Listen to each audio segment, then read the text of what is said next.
Hello everyone, it's been a while since I posted a long video on my channel. I've been mostly focusing on shorts because it's just easy and faster. But I thought I'll upload a video that I shot a long time back when we went on a road trip with a long one way 9 hour almost. I thought I'll share some things that goes behind planning a long road trip. Hopefully some of you will find useful tips.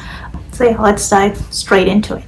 So one of the very first things I do when I plan a trip is to make a checklist of the things that I need to take. I don't want to forget anything, and I tend to mostly overpack just to be on the safer side. I have been using an app called Todoist. Not sponsored. There are a lot of apps out there. You can choose any. Sometimes even a simple note with a checklist would be enough.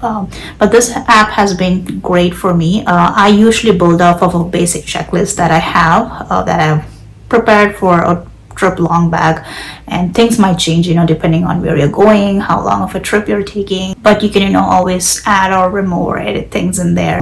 There are things that I can check off or days before the trip. There are things that I can only check off on the day of the trips. For example, changing thermostat temperature, watering the plants, all these would be on the day of the trip.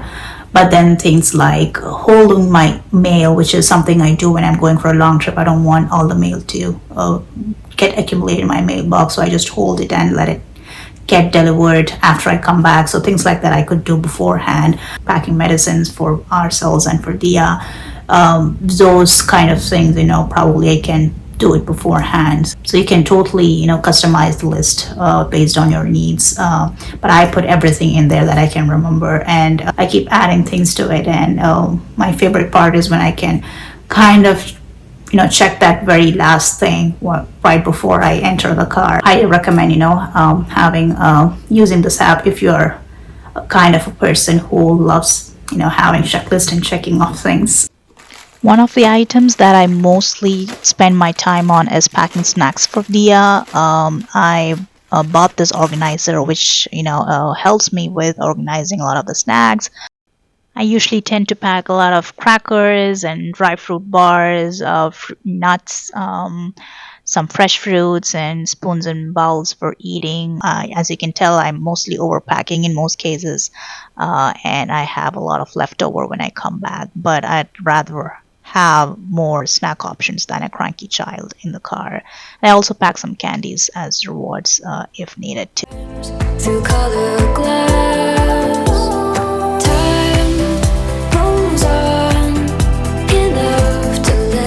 For long trips, we also sometimes take a cooler for things that needs to stay fresh and cold, like some fruits and cheese and milk for the. But I actually later realized that this was not a good idea because some kids don't do well with dairy products in a long drive. When it comes to packing clothes and toiletries, I really like this organizer that I got, which helps me keep all the toiletries in one place. It also comes with a hook that I can directly hook at the back of the door. And I also try to pack all accessories for Dia in a separate bag and use travel pouches for different types of clothes. That helps me keep things organized. I also tend to pack a wet bag just in case of any emergencies, especially if you're having a toddler that is not potty trained or in the process of potty training. Another thing to obviously take is a travel potty seat, because if you're going on a long road trip, that kind of comes without question.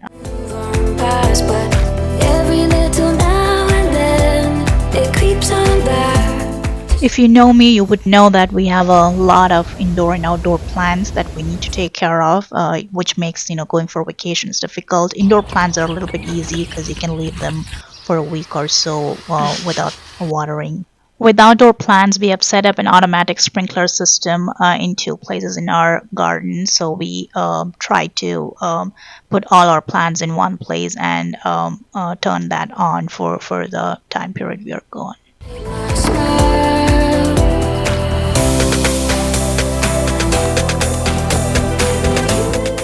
One big thing I forgot to mention are toys and games and activities for the kids. So we have this mat that we bought on Amazon, and some activities that we thought Dia could do in the car during the drive. You could probably tell from my face here, we are leaving early morning to make sure that Dia gets most of her sleep in the car. So in the morning we are packing all the cooler items and making some coffee and some breakfast for the drive. We try to keep the breakfast simple with some bread, not to go too overboard with that.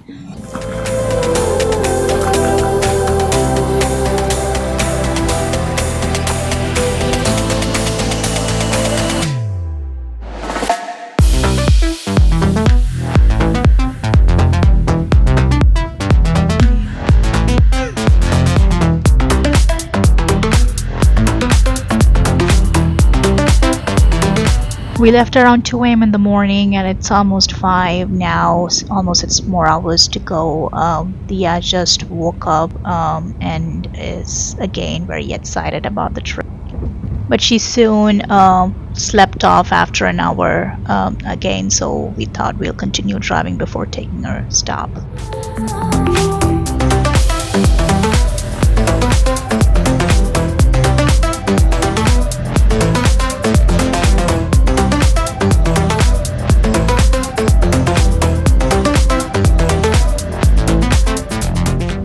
Close to 7 a.m. and we are stopping at a rest area to get a quick break and probably give some breakfast for Dia as well.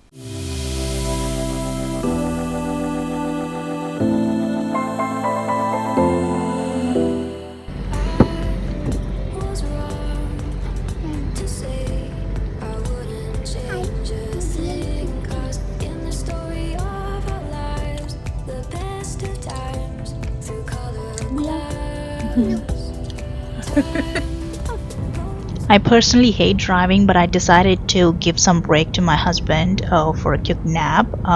During that time, Dia actually threw up, probably because of all the dairy products that she was having. But she was quite fine right after that episode, and she started spending some time on her tablet and soon dozed off again. Every little now and then it creeps on back to shade my smile.